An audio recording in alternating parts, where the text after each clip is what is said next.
Welcome back. Now, have you ever wanted food, like, just to, magically appear in your fridge? Wouldn't that be amazing? Like so much. Like I a think food about genie? it all the time. As a parent, I'd be like, oh, please somebody do the shopping. It would be so nice. We can actually have that. Yeah, I mean, it sounds far-fetched, but it is actually already a reality in some parts of America because Walmart has rolled out its direct-to-fridge delivery service. But there's this idea, are we sacrificing privacy for convenience? So to discuss this, we're joined by the CEO of Calamity Monitoring, Daniel Lukovitz. Thank you for joining us this morning, Daniel. Hi. I mean, I think this sounds great in theory, but the idea of someone being in my home when I'm not there, how would it work exactly? Well, the way they've designed the system is that you put an electronic lock that they supply on your front door. So when the delivery person turns up with all of the groceries, they have an app on their phone that will unlock your door, and then they can let themselves in whether or not you're at home. And presumably you're going to be at work or you're too busy to do the shopping yourself. Now, they're already aware that people are going to have serious security concerns, so the delivery people actually wear a camera on their body that records everything they do.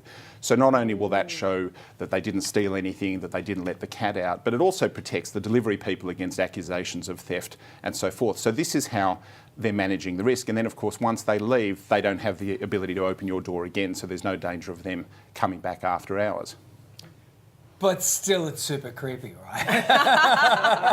I'm even watching that screen and going, yeah, that's still weird. I mean, we've not seen anything. I know that Amazon are now droning things in America at times, but we've not seen anything so, I guess, invasive before. Well, Amazon actually had a similar thing which they called Amazon Key, and so you can have the ability to have an Amazon delivery person come in and drop things in, and they even also have a facility now where they can deliver things to the boot of your car. So certain cars in America can be remotely opened by Amazon, and it's probably not so useful here because a lot of us catch public transport to work, but if you drive to work and you leave your car parked out the front, it can work.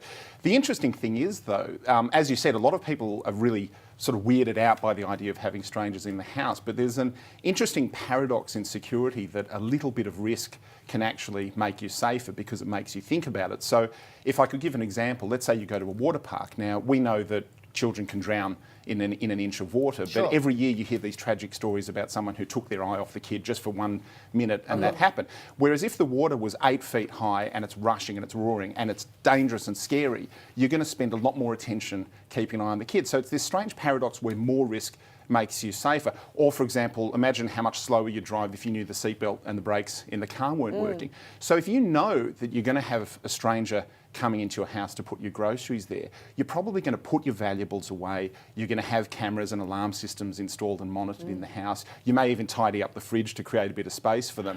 Well, I was actually going to ask, will they do that for you? Because I mean, I love the idea of having groceries delivered to my fridge, but if they're going to open that fridge Clear out that old and cheese. there ain't no room to put them, will they throw out all my old food? And this is an idea. Yeah. Yeah, So we're onto something here. We're aren't going to we? turn the fridge into the magic pudding, and it's always magically refilled with food. But it's essentially a high-tech version of, leaving an esky on the front porch for the groceries. The thing I love is that there's going to be a bunch of millennials who are going to think that they invented the idea of having milk delivered to your house on a Tuesday. Never heard of a milkman before.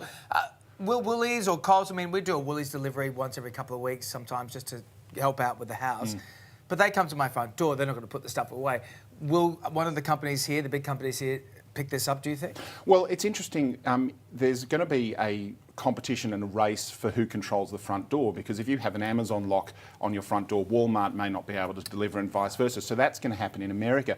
Whether it happens here is difficult to say because we don't have the market size, and also our fuel prices, our labour prices here are a lot more expensive than America's. So there's a commercial question of would people be willing to pay an extra $25 to have things delivered to the house?